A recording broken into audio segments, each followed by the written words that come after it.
Episode 2393. Di akhir konfrontasi jiwa tingkat pertama, banyak orang kuat dengan bakat luar biasa tiba-tiba muncul di seluruh Gunung Wanling, yang mengejutkan banyak pembangkit tenaga listrik.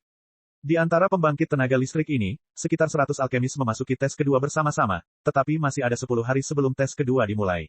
Bagaimanapun, ketiga tes ini terpisah. Sisa waktu secara alami digunakan untuk memulihkan kekuatan jiwa para alkemis tersebut untuk memulihkan diri. Hanya ketika mereka berada dalam kondisi puncak yang lengkap barulah mereka dapat mengerahkan kekuatan mereka yang sebenarnya.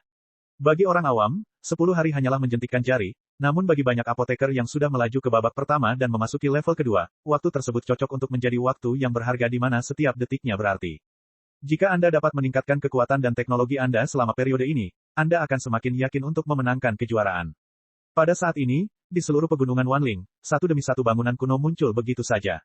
Hal-hal ini dibangun bersama oleh beberapa orang kuat di suaka pengobatan untuk sementara menerima kelompok besar yang berpartisipasi dalam penonton dari masyarakat pil pemurnian obat. Oleh karena itu, beberapa tempat perdagangan besar yang menghuni pegunungan Wanling telah bermunculan. Di sini, hampir semua harta karun aneh di 7 dunia dikumpulkan. Adapun apakah itu pecahan tembaga dan besi busuk, atau harta berharga, saya khawatir itu tidak diketahui. Saudara Xiaoyan, tahap pertama, seharusnya tidak mudah, bukan? Banyak apoteker memiliki tempat tinggal eksklusifnya sendiri. Di rumah kayu yang sepi saat ini, Suner secantik peri di bawah bulan. Melihat ekspresi Xiaoyan yang sedikit bingung, dia tidak bisa menahan diri untuk tidak mengatakannya. Selama kompetisi Xiaoyan, gadis ini sudah mengetahui banyak hal di sini. Sungguh, meskipun kekuatan jiwaku tirani sekarang, penguasaan keterampilan bertarung jiwaku tak terlukiskan. Setelah Anda bertemu dengan pembangkit tenaga listrik di puncak alam Yuan-Yuan, itu akan sangat sulit. Xiaoyan memeluk tubuh halus Sun dan berkata dengan sedikit malu. Xiao Yi dan Putri Qianqin pergi untuk menangani peri api. Mereka telah meninggalkan pesan, jadi kita tidak perlu khawatir. Saudara Xiaoyan, ikutlah denganku. Suner menjulurkan lidahnya ke arah Xiaoyan, lalu diam-diam membuka pintu rumah kayu itu dan berlari menuju beberapa kota di pegunungan ini. Daerah sekitar Gunung Wanling sangat luas dan tidak terbatas. Bagian utara secara alami merupakan habitat apoteker tingkat tinggi seperti Xiaoyan, sedangkan arah lainnya kira-kira sama, tetapi saat ini sangat makmur dan ramai. Terletak di kaki pegunungan, di dataran luas, terang benderang dan ramai, sehingga cukup ramai. Ini, melihat sosok bergerak berlari riang di depannya, seperti peri, Xiaoyan sedikit tertegun, dan butuh waktu lama untuk menyadari kelainan di depannya. Di tanah datar luas di depan mereka, orang-orang datang dan pergi. Meski pasti ada keterikatan dan pertengkaran di antara mereka, mereka tetap bahagia dan sangat bersemangat. Ini adalah pasar yang ramai di pegunungan Wanling. Pasar ini hanya akan muncul setelah pertemuan pil alkimia dimulai. Banyak alkemis dan beberapa orang kuat dengan harta karun aneh berkumpul di sini untuk menjual harta karun dengan imbalan sejumlah harta karun. Dengan bantuan cahaya terang, Suner berbalik sambil tersenyum, tangannya di belakang punggung, dan suara yang ringan dan anggun menenangkan pikirannya. Distrik Taobao. Mendengar Suner berbicara seperti ini, mata dan kekuatan jiwa Xiaoyan menyapu area yang luas ini, dan ada kegembiraan yang langka di hatinya. Jelas ini bukan pertama kalinya Xiaoyan menemui hal seperti Taobao di lautan luas. Taobao di tempat seperti itu mungkin bisa mendapatkan beberapa harta berharga dengan harga yang sangat murah. Tentu saja semua itu membutuhkan keberuntungan yang sangat baik.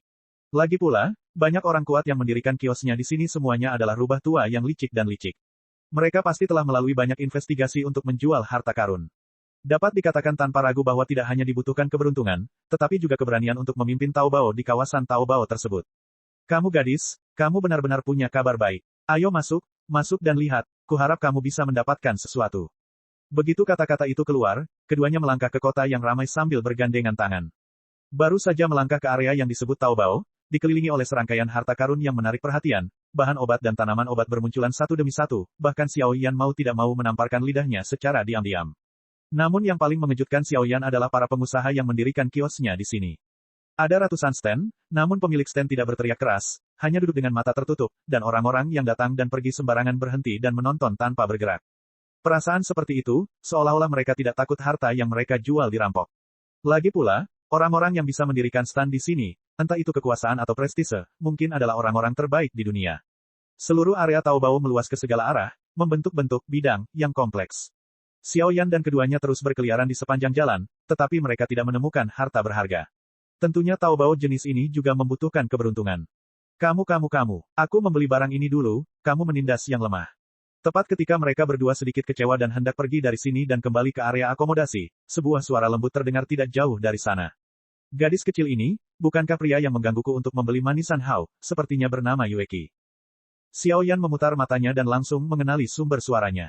Pergi dan lihat. Xiao Yan menarik Sun Er dan berjalan mendekat. Kakak, kamu di sini. Orang ini dan aku mencicipi pil obatnya.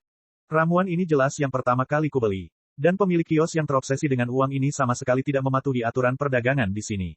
Xiao Yan dan keduanya baru saja mendekat, mata gadis kecil itu berbinar dan dia meminta bantuan kepada Xiao Yan. Uhuk. Setelah Yueki mengatakan ini, beberapa penonton menunjuk, dan bahkan pria yang bersaing dengan gadis ini untuk mendapatkan pil obat pun sangat marah. Tuan, apakah ini sesuatu? Xiao Yan menggesek secara acak dan menemukan bahwa kekuatan lelaki tua di depannya adalah tentang peringkat reinkarnasi tingkat kedua, dan pria yang bersaing dengan Yueki untuk mendapatkan pil obat hanya ada di sekitar reinkarnasi, dan Xiao Yan segera menjaganya, gadis kecil di depannya matanya kosong. Melihat pemilik warung dan laki-laki dengan niat baik. Hei, itu benar, tapi semuanya memperhatikan yang harganya paling mahal. Kalau tidak punya cukup kekayaan, jangan datang ke kawasan Taobao. Melihat Xiao Yan dan keduanya muncul, pria yang menawari tampak tidak tergerak, sudut mulutnya sedikit terangkat, lalu dia berkata sambil tersenyum. Bagaimanapun, ini adalah sudut Gunung Wanling, dan dia tidak percaya bahwa Xiao Yan dan yang lainnya berani mengalahkan orang. Kamu. Yueki mendengar kata-kata itu, wajah kecilnya memerah karena marah, dan mulut kecilnya cemberut dan menghentakkan kakinya. Wong Bas. Dengan munculnya adegan ini, Xiao Yan menarik napas dalam-dalam dan mencoba bersiap untuk memberi pelajaran kepada penawar, tetapi di sebelah stan, ada udara dingin yang memenuhi udara, dan udara dingin itu seperti cahaya bulan, sangat misterius dan misterius. Pola samar bulan muncul di udara. Episode 2394. Wah, mengikuti adegan pedang terhunus di lapangan, banyak sosok mundur beberapa langkah, seolah menunggu untuk melihat pertunjukan yang bagus. Tanah di arena tenggelam dengan tenang, seolah-olah ada aura tirani datang ke sini, dan pola bulan dengan tenang melayang di tanah.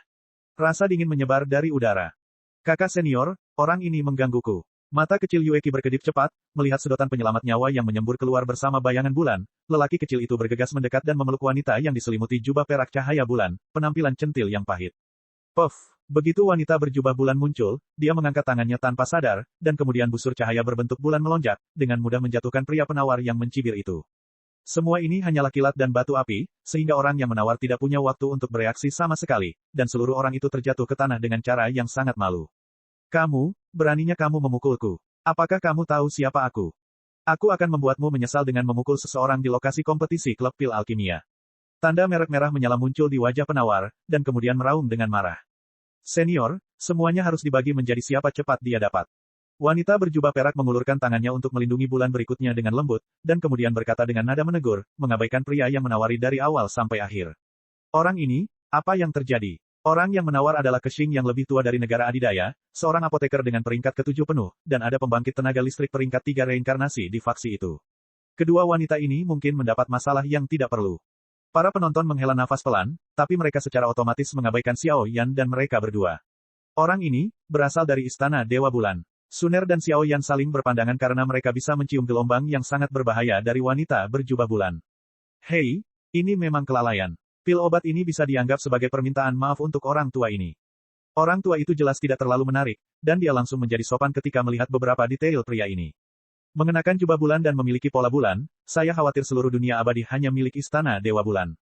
Ayo pergi, lain kali, jangan berlarian sembarangan, jika tidak terjadi sesuatu, aku tidak bisa mengampunimu, mungkin aku akan kembali dan menghajarmu. Wajah cantik wanita berjubah perak yang ditutupi tule samar-samar bisa melihat ekspresi menyayanginya, tapi meski setipis tule, semua orang tidak bisa dengan mudah melihat wajah asli wanita itu. Kakak, terima kasih. Ini adalah kakak perempuan dari sekte kami, dia sangat kuat.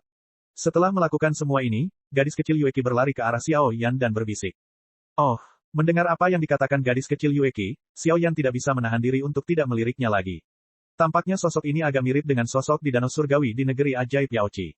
Yueki adalah gadis bangsawan, dan dia memiliki kekuatan misterius di tubuhnya. Bahkan Xiao Yan hanya bisa menggelengkan kepalanya. Saya khawatir dia adalah anak inti dari Istana Dewa Bulan, dan kakak perempuan dari Istana Dewa Bulan di depannya adalah Yue. Yang terkuat di antara para murid di kuil. Murid terkuat di Istana Dewa Bulan, kekuatan dan prestisenya harus berada pada level yang sama dengan peri Yaochi. Oh, gadis ini kelihatannya agak kasar. Setelah Yueki membuat keributan, wanita berjubah perak itu diam-diam berjalan ke arah Xiao Yan dan mereka berdua. Saat mendekati yang terakhir, tatapannya tanpa sadar beralih ke Sun Er. Sentuhan permusuhan muncul. Gu Sun Er. Mata Sun Er Dai berkerut, meskipun dia bingung, dia tetap berbicara dengan murah hati. Istana Dewa Bulan. Telapak tangan dari dua bayangan indah itu diam-diam saling bersentuhan, tetapi orang yang cerdas bisa melihatnya sekilas, dan sepertinya ada kebencian yang jarang terjadi di dalamnya. Sampai jumpa lain waktu. Kedua telapak tangan perlahan turun, dan kemudian wanita berjubah perak itu melirik Xiaoyan dengan tatapan kesal, menarik Yueki dan menghilang ke kerumunan. Aneh sekali. Suner menggelengkan kepalanya sedikit, lalu melihat telapak tangannya dengan sedikit keraguan. Cengkeraman tadi sepertinya tidak hanya sesederhana itu, tapi sepertinya ada sedikit rasa iri yang tersembunyi di dalamnya. Karena tidak ada harta karun yang menarik perhatian di sini, jangan buang waktu di sini, saudara Xiaoyan, ayo pergi. Kata Suner, dan segera ada tanda-tanda akan pergi. Tepat setelah Suner selesai berbicara, Xiaoyan melihat sekeliling dan menemukan sesuatu yang berharga di sebuah gerai tidak jauh dari sana. Itu adalah bilik yang dibungkus kertas perkamen kuning pucat. Ada banyak sekali produk di stan, tetapi satu-satunya hal yang menarik Xiaoyan dan keduanya adalah daun hijau yang tampak tidak mencolok. Tuan, barang ini, saya membelinya. Xiaoyan dengan santai melihat sekeliling, lalu berbicara dengan nada yang agak menghina. Pil obat peringkat 8 suci, terlepas dari tingkat langit dan bumi. Mata tertutup lelaki tua itu bergerak sedikit, dan suara mengejutkan keluar. Apa, hanya sepotong tembaga pecah dan besi busuk, kamu sebenarnya menginginkan pil suci kelas 8. Orang tua, kamu sombong dan curang. Kelopak mata Xiaoyan sedikit bergerak, dan dia saling memandang tanpa tersenyum. Orang-orang yang dapat mendirikan stan di sini semuanya adalah pemilik yang sadar anggaran. Begitu mereka mengetahui bahwa Anda tertarik pada suatu barang tertentu, mereka akan melakukan segalanya untuk meningkatkan nilainya, jadi di area Taobao seperti ini, Anda harus sangat cerdik pikiran. Pil obat tingkat 8 tingkat suci tidaklah mahal. Bagaimanapun juga, adik laki-laki harus mengetahui betapa berharganya benda-benda di daun ini. Orang tua itu perlahan membuka matanya, dan sentuhan udara keruh yang tak terlihat justru menyebabkan jiwa Xiaoyan sedikit jatuh. Orang ini jelas tidak mudah. Berharga, menurutku, benda ini tidak memiliki efek apapun selain memiliki nafas jiwa yang istimewa. Saya baru saja melihat penampilannya yang kecil dan indah, dan saya baru saja melahirkan niat untuk membelinya. Xiaoyan menggelengkan kepalanya dan berkata dengan menyesal. Karena lelaki tua itu tidak berniat menjualnya, kami tidak akan bersikap keras pada orang lain. Suner, ayo pergi. Setelah selesai berbicara, Xiaoyan langsung membawa Suner, berbalik dengan tampan, dan bergegas menuju akhir pasar malam ini, bergerak cepat, terlihat sangat tampan. Penuh kebencian, mata lelaki tua itu sedikit menyipit, dan Xiaoyan, yang berjalan semakin jauh, tanpa sadar mengepalkan tinjunya. Gerai yang dia dirikan dipenuhi dengan harta karun sungguhan, tapi meski dia sudah berusaha sekuat tenaga, dia tidak bisa memata-matai misterinya. Sekarang dia hanya bisa mengambil harta berharga ini untuk ditukar dengan beberapa barang praktis. Nak, kembalilah. Pil obat kelas 7. Ini adalah konsesi terbesar yang bisa saya berikan. Bagaimanapun, saya telah bekerja sangat keras untuk menemukan benda ini.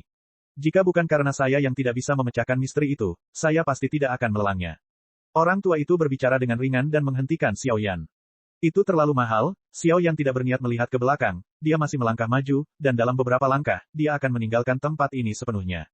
Orang ini, mendengarkan nada bersahaja Xiaoyan, kemarahan yang tak dapat dijelaskan keluar dari dada lelaki tua itu. 3 pil obat kelas 6. Tepat sebelum sosok Xiaoyan tenggelam di tengah kerumunan, raungan rendah yang sedikit marah bergema di hati Xiaoyan. Jika itu masalahnya, terima kasih tuan tua. Xiaoyan, yang sudah tenggelam dalam kerumunan, muncul di depan stan dengan kecepatan seperti hantu dan menyelesaikan transaksi setelah prosedur sederhana. Sangat disayangkan, benda ini adalah harta karun yang diam-diam aku curi dari pusat dunia peri.